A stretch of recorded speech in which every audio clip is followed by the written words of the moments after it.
नमस्कार दोस्तों, स्वागत है आपका हमारे परिवार यूट्यूब जीजीएन रैंकर्स एकेडमी में। आइए हम जो आपके लिए एक-एक टॉपिक को लेकर के इंग्लिश को धीरे-धीरे अ, अच्छी तरह से उसको सिखा रहे हैं। उम्मीद करते हैं आप लोग अच्छी तरह से पढ़ रहे होंगे और उस पर कमांड पा रहे होंगे। आइए आज सिलेबस के तहत हम चलते हैं। 10th क्लास के सिलेबस में जो भी पार्ट ऑफ स्पीच का पोर्शन दिया हुआ है, उसको लेके चलते हैं। साथ में ये इंटरमीडिएट के लिए भी महत्वपूर्ण है। उसके अंतर्गत हम सिंटैक्स पढ़ेंगे, तब ये सारी चीज़ें पुनः फिर रिवाइज़ की जाएँगी।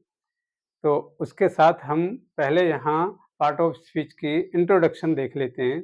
जो हमारे पार्ट ऑफ स्पीच में चैप्टर्स आते हैं, उनको एक-एक करके हम धीरे-धीरे आपको अच्छी तरह से बताएँगे और उम्मीद करते हैं कि आप इनको बहुत ही सहूलियत के साथ समझते हुए इनको पूरी तरह से समझ पाएँगे।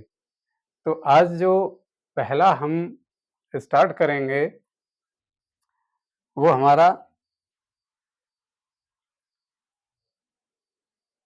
चैप्टर होगा पार्ट ऑफ स्पीच के अंतर्गत नाउन का। तो पहले हम पार्ट ऑफ स्पीच को थोड़ा-सा समझ लेते हैं। पार्ट ऑफ स्पीच होता क्या है? पार्ट ऑफ स्पीच को हिंदी में हम शब्द भेद कहते हैं। इसको अगर हिंदी देखें इसकी, तो इसको हम शब्द भेद कहते हैं।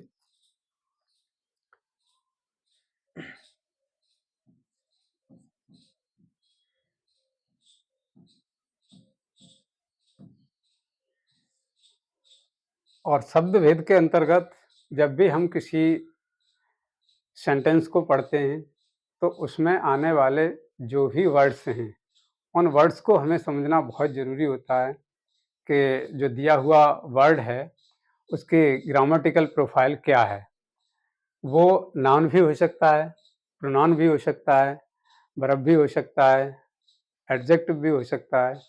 इन चीज़ों को समझना हमारे लिए बहुत ही आवश्यक है और हाई स्कूल के ग्रामर में तो इसका एक क्वेश्चन आपको ऑब्जेक्टिव टाइप मिलता है, तो उसमें आइडेंटिफिकेशन पूछा जाता है कि ये क्या शब्द है।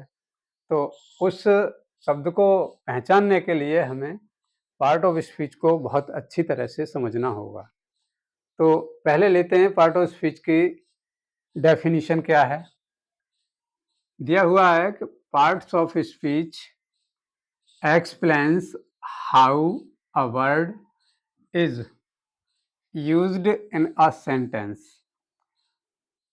पार्ट ऑफ स्पीच हमारी ये व्याख्या करती है कि किसी शब्द का एक वाक्य में प्रयोग किस प्रकार से हुआ है और इसी शब्द को पहचानना कि वो किस प्रकार से प्रयोग हुआ है, वही हमारा पार्ट ऑफ स्पीच हो जाता है। तो इसके अंतर्गत दिया हुआ है, there are 8 main part of speech.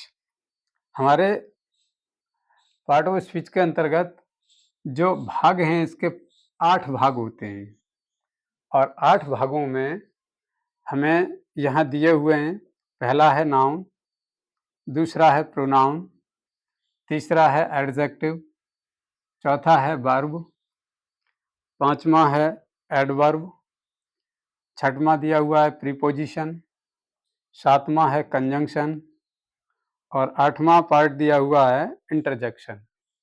तो इन 8 पार्ट को हमें एक-एक करके अच्छी तरह से समझ लेना है, जिससे हम दिए हुए वाक्य में जो भी वर्ड है, वो क्या है, उसकी हम पहचान कर सकें, उसको आइडेंटिफ़ाई कर सकें। तो इसलिए इनको हम क्रम से एक-एक करके प्रत्येक को अच्छी तरह से पढ़ेंगे। आइए सबसे पहले हम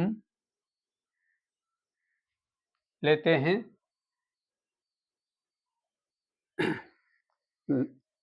नाउन को।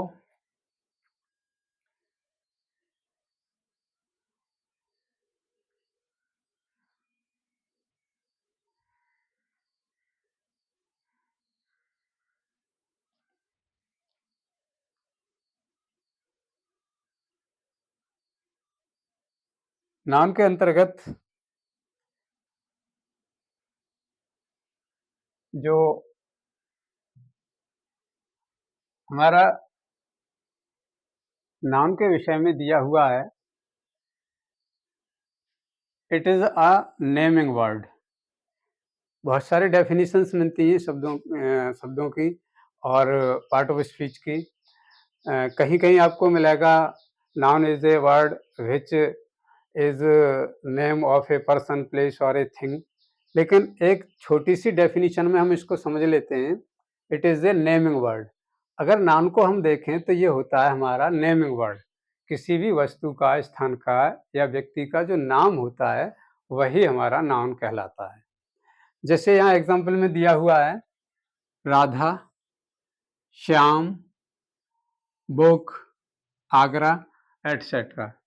तो ये जो हैं व्यक्ति के नाम हैं, राधा श्याम। बुक होती है वस्तु, वस्तु का नाम है। ये आगरा जो दिया हुआ है स्थान का नाम है। इस तरह से किसी भी व्यक्ति, वस्तु या स्थान का नाम जो हम लेंगे वो नाउन कहलाएगा और वो हमारा इस तरीके से 3 भागों में बांट दिया गया है। अब नाउन के काइंड्स को हम देखें तो यहाँ देखते हैं हम, there are 5 types of noun. Noun की जो काइंड्स हैं वो हमारे 5 होते हैं। इन 5 काइंड्स को हम एक-एक करके उनको ठीक से समझेंगे।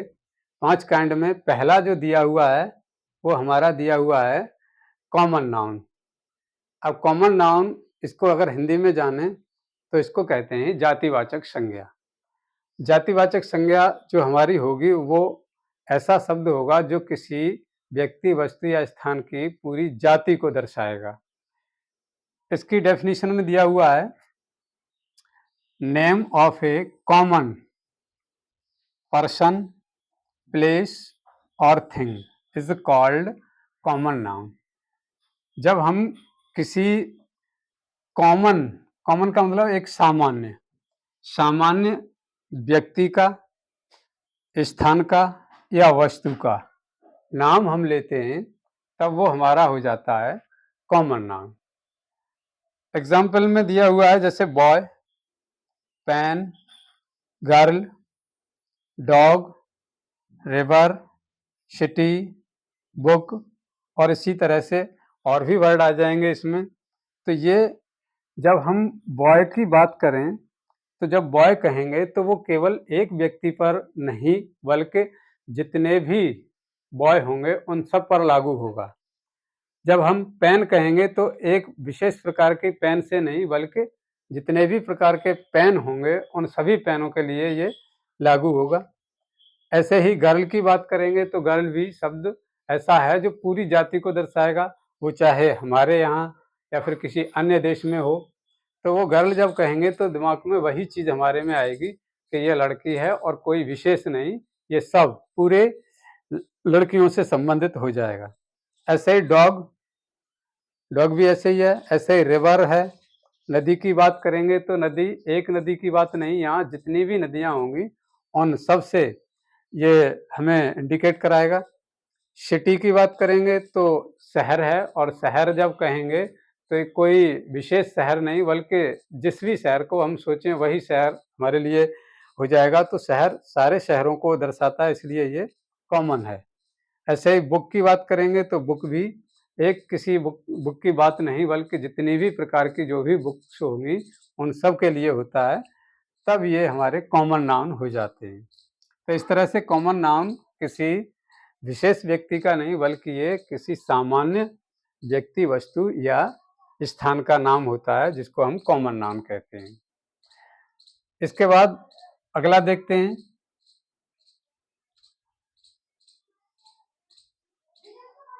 अगला हमारा दिया हुआ है प्रॉपर नाउन।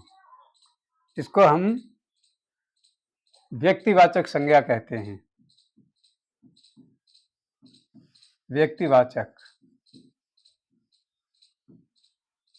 व्यक्तिवाचक संज्ञा होती है। अब व्यक्तिवाचक संज्ञा होती है तो इसमें भी किसी व्यक्ति, वस्तु, स्थान का नाम ही होता है। अब इसके अंतर्गत और कॉमन नाउन के अंतर्गत अंतर क्या है वो देख लेते हैं। Name of a particular person, place, thing is called proper noun. अब चीजें तो इसमें भी वही हैं, यहाँ भी पर्सन आ रहा है, प्लेस आ रहा है और थिंग भी आ रहा है। यही चीज हमारी कॉमन नाउन में भी थी, लेकिन अब यहाँ हुआ हमारा पर्टिकुलर। पर्टिकुलर का मतलब हो जाता है कोई विशेष, जहाँ किसी विशेष व्यक्ति, वस्तु या स्थान का नाम होगा, वहाँ हमारा प्रॉपर नाउन होगा। और जहाँ भी हमारा सामान्य व्यक्ति, वस्तु या स्थान का नाम होगा, वो हमारा कॉमन नाउन होगा।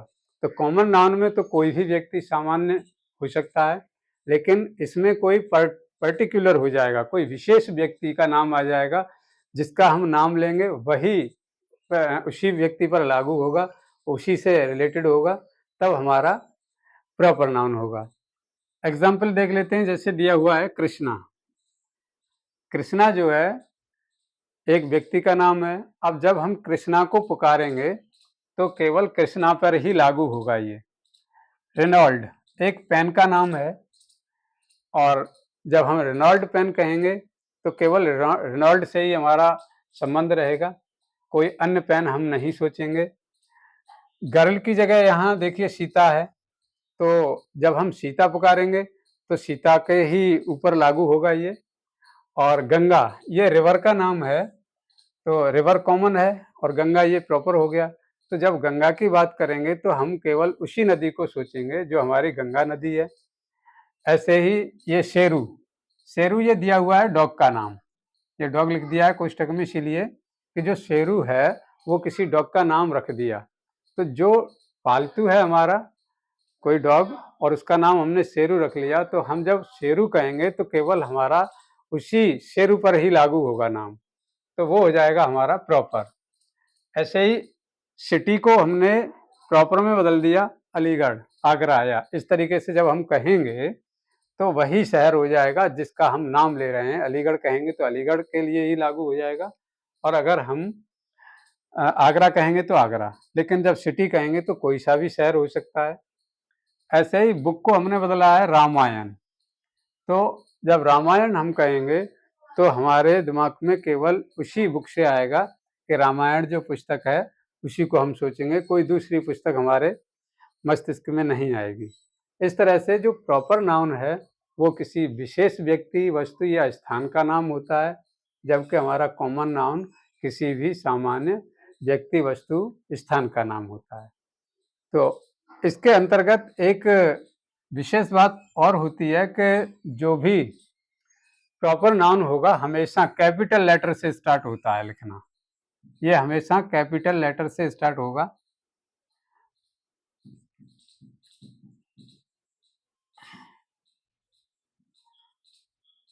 जबकि कॉमन नाउन हमारा स्मॉल लेटर से भी हो सकता है, कैपिटल लेटर से भी हो सकता है, लेकिन ये जब भी लिखा जाता है तो कैपिटल लेटर से ही लिखा जाता है। ये पंक्चुएशन के लिए भी आपको ध्यान रखना है।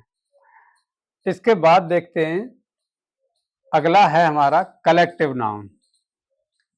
कलेक्टिव नाउन जो होता है वो होता है समूहवाचक संज्ञा। समूहवाचक संज्ञा जो ऐसी संज्ञा हैं जो एक साथ कई व्यक्ति, वस्तु या स्थानों को दर्शाती हैं, उनको हम कलेक्टिव नाउन कहते हैं। इसके लिए डिफाइन किया गया है, it denotes the whole group और कलेक्शन। ये जो नाउन होता है वो संपूर्ण, यानी होल का मतलब संपूर्ण, संपूर्ण ग्रुप को दर्शाएगा, समूह को दर्शाएगा, और कलेक्शन, कलेक्शन भी समूह ही होता है, तो संपूर्ण समूह को दर्शाएगा। ऐसा शब्द हमारा कलेक्टिव नाउन कहलाएगा। उदाहरण के लिए इसमें दिया हुआ है, जैसे क्लास। क्लास शब्द जो होता है वो हमारा समूहवाचक होता है, क्योंकि जहाँ बहुत सारे बच्चे इकट्ठे होकर के जब पढ़ते हैं तब हम उसको क्लास कहते हैं। ऐसे ही फ्लीट होता है, ये बहुत सारे जहाज़ों का कलेक्शन जब हो जाता है तब उसको फ्लीट कहते हैं। ऐसे ही क्राउड है, बहुत सारे लोग इकट्ठे हो जाते हैं तब वहाँ हम क्रोड कहते हैं, भीड़ कहते हैं। ऐसे ही आर्मी, आर्मी किसी एक सिपाही को या एक व्यक्ति के समूह, एक व्यक्ति का समूह होगा नहीं, वहाँ कई ऐसे लोग होंगे, तो उस स्थिति में हम उसको आर्मी कहेंगे। जो सैनिक होंगे वो एक नहीं बल्कि बहुत से सैनिक होंगे, तब हम उसको आर्मी कहेंगे। पब्लिक, पब्लिक शब्द भी हमारा उसी प्रकार का है, जब बहुत सारे लोग इकट्ठे होकर के एक समूह में आ जाते हैं तब हम उनको पब्लिक के रूप में जानते हैं। लाइब्रेरी, लाइब्रेरी पुस्तकालय होता है, एक जहाँ पुस्तक को रख दिया जाए और वहाँ ये कहा जाए कि लाइब्रेरी है, तो वो नहीं कहलाएगी लाइब्रेरी, क्योंकि जहाँ पुस्तकों का एक संग्रह हो जाएगा, कई पुस्तकें मिलकर के रखी होंगी, तो उसको हम लाइब्रेरी कह सकते हैं। जहाँ पुस्तकों का एक समूह बना हुआ होता है, उसको लाइब्रेरी कहते हैं, पुस्तकालय। हेड शब्द, हेड शब्द यूज होता है हमारे देहात में, लोगों को आपस में कहने लगते हैं कि बहुत सारे पशुओं की हेड जा रही है। तो ये हेड जो होता है वो कई पशु मिलकर के जब एक साथ चलते हैं तब वहाँ हम हेड कह देते हैं। तो वो हेड जो शब्द है वो समूह से ही होता है, समूह ही होता है इसका अर्थ। ऐसे ही बंच होता है, बंच का मतलब भी समूह से होता है, जहाँ हमारी कई चाबियां तालों की जो इकट्ठी होती हैं उसको हम बंच ऑफ कीज कह सकते हैं। चाबियों का गुच्छा हो सकता है, या अंगूरों का जो गुच्छा होता है उसके लिए भी हम बंच बोल देते हैं, तो बंच ऑफ ग्रेप्स हो सकता है। तो ये बंच जो शब्द है वो समूह को ही दर्शाएगा, एक अंगूर होगा तो हम बंच नहीं कह सकते। तो इस तरीके से इसके अंतर्गत जब कई वस्तुएं या व्यक्ति या फिर स्थान एकत्र होकर के जब समूह दर्शाते हैं तब वो हमारा कलेक्टिव नाउन कहलाता है। तो ये कलेक्टिव नाउन हो जाएगा, समूहवाचक। इसके बाद अगला है हमारा मैटेरियल नाउन। मैटेरियल नाउन पदार्थवाचक संज्ञा कहलाती है और इसके अंतर्गत दो प्रकार के मटेरियल होते हैं, लिक्विड भी होता है और सॉलिड भी होता है। ठोस भी हो जाते हैं पदार्थ हमारे और तरल पदार्थ भी हो जाते हैं। तो इसके लिए डिफाइन किया गया है, it denotes the metal and substance from which new things are made. Material noun हमें दर्शाता है ऐसे हमारे पास सबस्टेंस होते हैं, ऐसा पदार्थ होता है जिस पदार्थ से हम कोई नई वस्तु बना सकें। जो हमारे पास सबस्टेंस होगा या मेटल होगा, उससे हम कोई एक नई चीज़ बना सकें, नई वस्तु बना सकें, उसको हम मटेरियल नाउन कहेंगे। एग्जाम्पल में दिया हुआ है जैसे गोल्ड। गोल्ड सोना होता है, लेकिन सोने से, उस धातु से, पदार्थ से हम क्या बनाते हैं, अंगूठियाँ बना लेते हैं और जंजीर वगैरह इस तरीके के बहुत सारे सामान बनाते हैं। सिल्वर है, चांदी, तो ये मेटल के रूप में है। आयरन है, लोहा होता है। व्हीट, चावल होते हैं।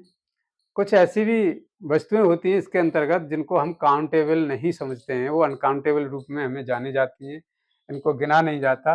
व्हीट है, राइस है, चावल। मिल्क है, ये लिक्विड आ जाते हैं, लिक्विड में मिल्क आ जाएगा, ऑयल आ जाएगा। और हमारा वाटर या जूस, ये सभी हमारे मटेरियल नाउन कहलाएंगे और इनके द्वारा ही एक नई वस्तु हम बना सकते हैं, इसलिए इनको हम मटेरियल नाउन कहते हैं। तो इनको हमें इसी तरह से समझ करके, पढ़ करके, इनको ये आइडेंटिफिकेशन में जाना है कि कहीं सेंटेंस में अगर दिखाया जाता है और पूछा जाता है कि इस शब्द की ग्रामेटिकल प्रोफाइल क्या है, तो हम उसमें पहचान सकें कि ये नाउन है और इस प्रकार का नाउन है। इसके बाद हमारा एक और नाउन है, ये है हमारा एब्स्ट्रैक्ट नाउन। एब्स्ट्रैक्ट नाउन होता है भाववाचक संज्ञा। भाववाचक संज्ञा इस तरह से समझ लीजिए कि जैसे कंप्यूटर में हार्डवेयर और सॉफ्टवेयर होता है। तो हार्डवेयर को तो हम बाकी के नाउन में पढ़ रहे हैं एक प्रकार से, जो हमारे पास ऐसी वस्तु जिसको हम पकड़ सकें, छू सकें। लेकिन एब्स्ट्रैक्ट नाउन जो होता है वो हमारा इस तरीके से हो जाता है जैसे सॉफ्टवेयर होता है कंप्यूटर का, जिसको हम देख भी सकते नहीं और उसको पकड़ भी नहीं सकते। तो इस तरह से उसको केवल महसूस कर सकते हैं अपनी फीलिंग्स के आधार पर, वो हमारा एब्स्ट्रैक्ट नाउन होता है। तो इसमें दिया हुआ है, it denotes the quality, state and action. जो एब्स्ट्रैक्ट नाउन होता है वो क्वालिटी को दर्शाता है, गुण को दर्शाता है, स्टेट स्थिति को दर्शाता है, या फिर एक्शन जिसको हम क्रिया कहते हैं, क्रिया को दर्शाता है। एग्जाम्पल में दिया हुआ है ऑनेस्टी, ईमानदारी। तो ईमानदारी को हम पकड़ नहीं सकते, छू नहीं सकते और ना ही उसको देख पा रहे हैं, केवल महसूस कर रहे हैं अपने इंद्रियों के आधार पर, भाव के आधार पर। ऐसे ही विजडम, विजडम बुद्धिमत्ता होती है। तो बुद्धिमत्ता को हम केवल समझ पाते हैं इस तरीके से कि हम किसी के एक्शन को देख करके या उसकी प्रतिक्रियाओं को देख करके महसूस करें कि ये बुद्धिमान है, तो उसकी बुद्धिमत्ता को समझ लेंगे। इसी में लव, प्रेम, जो कोई व्यक्ति जैसा व्यवहार करता है उससे महसूस कर लेते हैं। ऐसे ही हेट है, घृणा, तो ये भी एब्स्ट्रैक्ट ही है। और स्टेट में अगर देखें तो स्टेट में आ जाता है, जैसे चाइल्ड है, चाइल्ड से बन गया चाइल्डहुड। तो चाइल्ड तो हमारा कॉमन नाउन हुआ, लेकिन उसी से हमारा चाइल्डहुड यानी बचपन से बचपना बन गया हमारा। तो बचपना जो बन गया वो हमारा केवल हम उसको महसूस करते हैं कि इस उम्र में बचपना होता है। ऐसे ही यूथ, यूथ का मतलब यौवन काल होता है। तो यूथ हम कोई पकड़ तो सकते नहीं, ऐसी वस्तु नहीं है। रिवेंज, बदला लेना, या फिर मूवमेंट, ये बदला लेना, मूवमेंट हमारा एक्शन दर्शाता है, प्रतिक्रिया को दर्शाता है। इसलिए ये हमारे जो एब्स्ट्रैक्ट नाउन हैं वो क्वालिटी को दर्शाते हैं, स्टेट को दर्शाते हैं, या फिर एक्शन को दर्शाते हैं। और ये केवल हम अपनी इंद्रियों के आधार पर इनको महसूस करते हैं, इनको पकड़ा नहीं जा सकता, इसलिए इनको हम केवल महसूस करके ये सोचेंगे कि ये हमारा एब्स्ट्रैक्ट नाउन है। तो इस तरह से हमारे नाउन जो हैं वो 5 प्रकार के हो जाते हैं। अब इन 5 प्रकार के नाउन के अतिरिक्त नाउन में हमें और भी अधिक पढ़ना है। नाउन के नंबर पढ़ने हैं कि नंबर कितने होते हैं। नाउन के हमें फॉर्म भी पढ़ने हैं कि नाउन की फॉर्म क्या होती है, कैसे होती है। नाउन एंड जेंडर भी आता है, तो जेंडर भी हमें समझना है नाउन का। और इसके अतिरिक्त नाउन एंड केस, ये चैप्टर बहुत ही इम्पोर्टेंट हैं जो हमें समझने हैं आगे की और प्रक्रियाओं को समझने के लिए। तो आप लोग उम्मीद करते हैं कि इन चैप्टर्स को जो हम आपको प्रोवाइड करा रहे हैं, इनको अच्छी तरह से समझ करके आप इनको रिज़ल्ट हमें बताएँगे। और जो भी आपकी क्वेरीज़ होती है तो आप हमें जो हमारा चैनल है उसके कमेंट बॉक्स में आप दे सकते हैं। आपका बहुत-बहुत धन्यवाद।